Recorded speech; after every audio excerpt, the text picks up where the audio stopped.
Imagine waking up to find your president on television, flanked by grim-faced generals announcing a state of emergency, tanks at key intersections, social media suddenly slow or offline, rumors that the leader has been removed or that traitors tried and failed. From the outside, it feels like chaos, like everything changed overnight. But coups almost never begin overnight. They are the final scene of a long, quiet drama inside the inner circle of power. This video is about that drama, not the movie version of coups with dramatic gunfights and revolutionaries in berets, but the real playbook used by ambitious insiders, nervous generals, and backroom power brokers. How do they decide to move against a leader? How do they gain control of the army, the police, the TV stations? And why do some coups succeed in a single morning, while others collapse before the first tank leaves its base? Let's unravel the script. To understand how coups actually happen, we need to strip away the slogans and look at power the way insiders do, as networks, loyalties, and leverage points. Over the next 15 minutes, we'll walk through the inner circle playbook step by step, how plots begin, how they spread, and how they end, often in a matter of hours.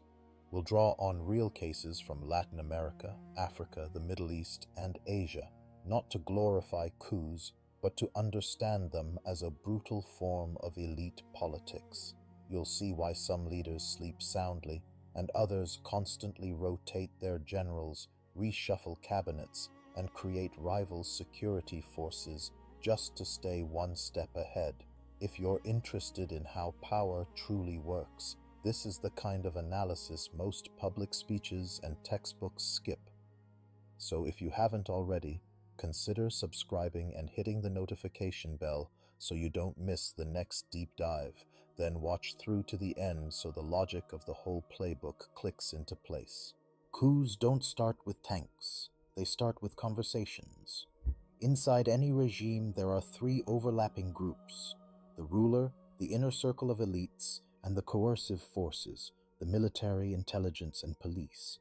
A coup is, at its core, a decision by part of that inner circle to forcibly rearrange who sits on top.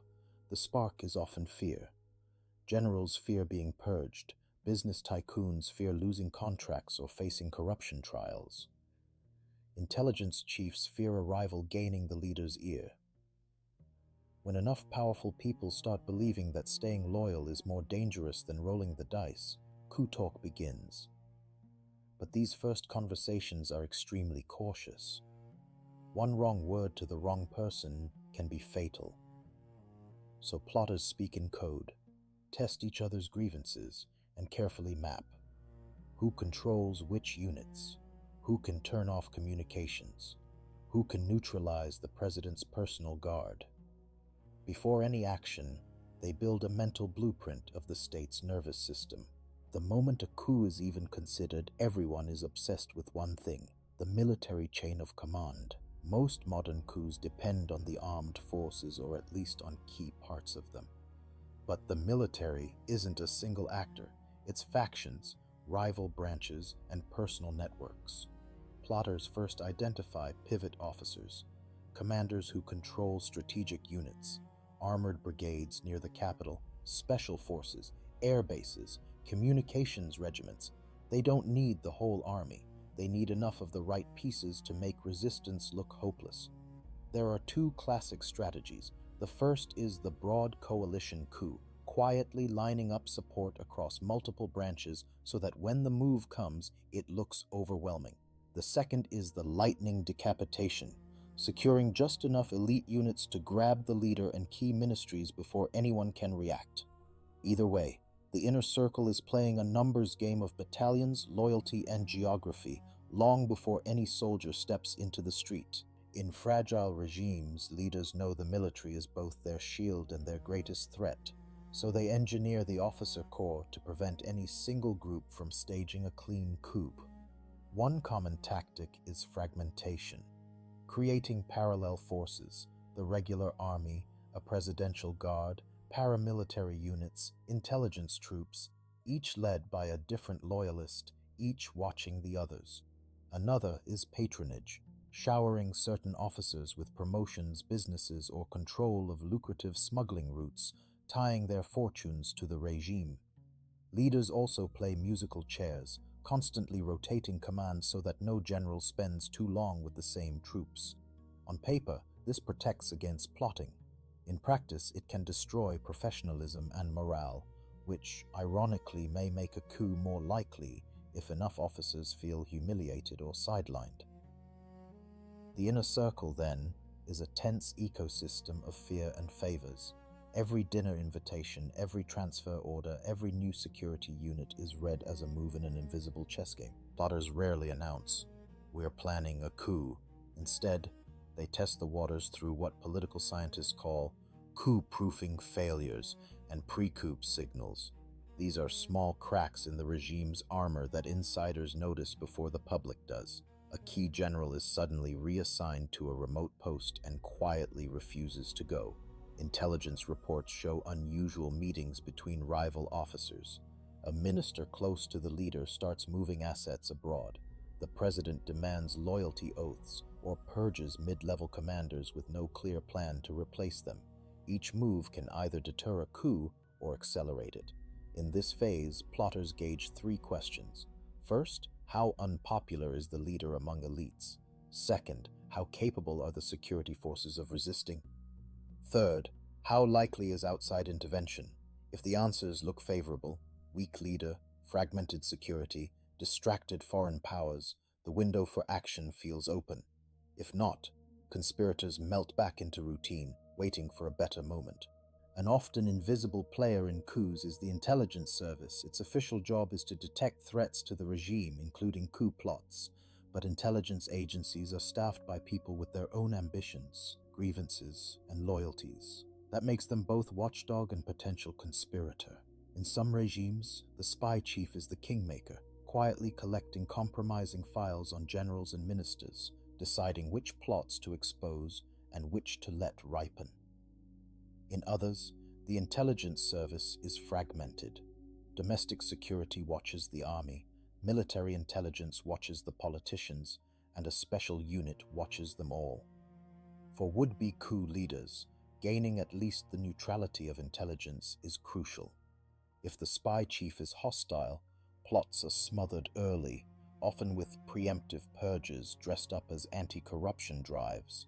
If the spy chief is sympathetic or frightened, he might selectively fail to report meetings, mislead the leader about threats, or even supply coup planners with surveillance on their rivals. No coup can succeed without controlling the story, at least for the first critical hours. That's where media, communications, and information warfare enter the playbook. Historically, this meant seizing the state broadcaster, storming the television headquarters, arresting or intimidating the director, and forcing anchors to read a prepared statement announcing the National Salvation Council or similar body. Radio transmitters, printing presses, and telephone exchanges were prime targets. Today, the battlefield has expanded. Plotters seek to cut or throttle the internet, block social media platforms, and flood messaging apps with coordinated narratives, claims that the leader has resigned, that the army is united, that citizens should stay calm and at home. Meanwhile, loyalists race to do the opposite, live stream from the presidential palace, send voice notes to supporters, appeal for people and foreign allies to resist. For a few hours, truth itself becomes contested territory. Whoever sounds more coherent and in control often gains a decisive edge. Timing is the difference between a coup that looks effortless and one that collapses instantly. The inner circle wants a moment when the leader is physically accessible but politically isolated. Classic timing windows include the early hours of the morning when most people are asleep, national holidays or military parades when troops are already mobilized, and periods of acute crisis, economic meltdown, mass protests, or humiliating military defeat when the leader's authority is already in question. The sequence is choreographed to the minute. One unit moves to secure the presidential residence. Another locks down the airport to prevent escape. Communications regiments seize phone exchanges and data centers. Special forces surround or infiltrate key ministries. Meanwhile, a media team prepares simultaneous announcements for TV, radio, and social platforms. The goal is to compress the period of uncertainty to a few hours, creating the impression that resistance is futile and that the army or the people have already chosen a side. Despite careful planning, every coup hits friction the moment it goes live. A guard refuses to stand down. A loyalist commander unexpectedly mobilizes. A key minister escapes. These are the critical decision points where coups are won or lost. On the ground, junior officers face gut-level choices.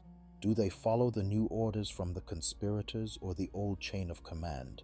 Most are not ideologues, they're calculating survival. If they believe the coup will succeed, they defect. If they sense hesitation or chaos among plotters, they stick with the incumbent. At the top, the leader's personal courage and preparation matter. Some freeze or flee, confirming the narrative of collapse. Others rally loyal units, phone foreign allies, and physically appear on camera to project control. Tiny details. Who controls a single bridge, whether one helicopter can take off, whether a colonel delays an hour, can cascade into success or failure. Coups are brittle operations disguised as inevitabilities. Foreign powers lurk behind many coups, sometimes as silent spectators, sometimes as active players, but their role is rarely as simple as CIA did it or foreign meddling.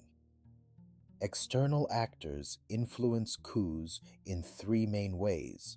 First, by shaping incentives long before any plot. Arms sales, training missions, aid packages, and personal ties between officers and foreign militaries. Second, by signaling how they would react. If key international partners hint they're tired of a leader or praise the army as a stabilizing force, plotters may feel emboldened. If they draw red lines, threatening sanctions or intervention, that can deter conspirators. Third, in the moment of crisis, embassies choose whom to call legitimate. Recognizing the coup leaders, freezing or unfreezing assets, and coordinating regional reactions can tip the balance. Still, outsiders seldom control events fully.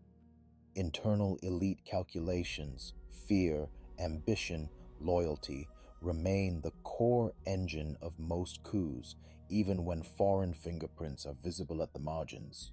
Not all coups end in a new regime. Many fail in hours or devolve into stalemates. Understanding failure tells us as much as success. Coups often collapse when plotters misjudge elite consensus. If crucial commanders or security agencies stay loyal, coup forces find themselves isolated in a few buildings, surrounded rather than triumphant. Another failure point is public mobilization. If thousands flood the streets on the incumbent's side, hesitant officers may refuse to fire, fracturing the coup coalition. Communication blunders are also fatal. Mixed messages, different spokesmen claiming different leaders, contradictory decrees, unclear goals, signal disarray. That encourages fence-sitters to bet against the coup. When coups fail, the aftermath is brutal. The leader purges not just the conspirators, but anyone even loosely connected. Relatives, business partners, mid-level officers. New loyalty tests, promotions for heroes of the resistance, and tighter surveillance follow. Ironically, failed coups often produce more paranoid, more repressive regimes than before.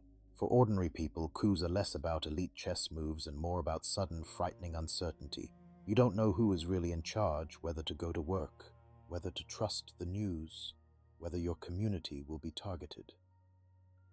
In some countries, citizens have learned coup routines, stocking essentials, withdrawing cash, staying off the streets until a winner emerges. In others, people pour out in protest or celebration, either resisting the putsch or welcoming the end of a hated ruler.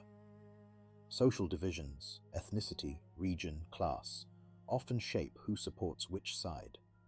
Coups can trigger local score settling, looting, or vigilante justice as security forces are distracted. For activists and journalists, the danger spikes. Both sides may view them as threats. And yet, many coups are strangely quiet for most citizens. The same buses, the same markets, just a different portrait on the wall. The violence is concentrated at a few choke points, while the deeper changes unfold in backrooms and decrees. Pulling the threads together, a coup is not chaos, but a calculated bet by insiders that they can rearrange power faster than anyone can stop them. It isn't mainly about ideology or slogans, it's about who controls force, communications, and recognition at a very specific moment. We've seen how plots begin with whispered fears in the inner circle, how the military's structure and rival security forces shape what's possible, and how intelligence services and foreign actors tilt the playing field. We've looked at the choreography of coup day, timing, targeting, and narrative, and why small errors can send everything crashing down. Most importantly, we've seen that coups rarely liberate societies on their own. They reshuffle elite coalitions, often leaving underlying problems, corruption, inequality, weak institutions intact or worse. Understanding the coup playbook doesn't mean endorsing it. It means recognizing the risks of systems where power depends on personal loyalty and guns rather than strong, accountable institutions. If you've made it this far, you now see coups not as sudden explosions, but as the endgame of long struggles inside the inner circle. That perspective matters beyond any single country. It helps decode headlines, spot early warning signs, and understand why some regimes feel perpetually on the brink. On this channel, we dig into how power really works, behind speeches, behind official biographies, behind the polished photos. If you found this breakdown useful, consider subscribing and hitting the notification bell so you'll know when the next deep dive drops. It also tells the YouTube algorithm that serious, nuanced content like this deserves to be seen. I'd love to hear your thoughts. Which part of the coup playbook surprised you most? Are there countries you'd like us to analyze through this lens in future episodes? Drop a comment below, and if you know someone who follows global politics, share this video with them. Thanks for watching.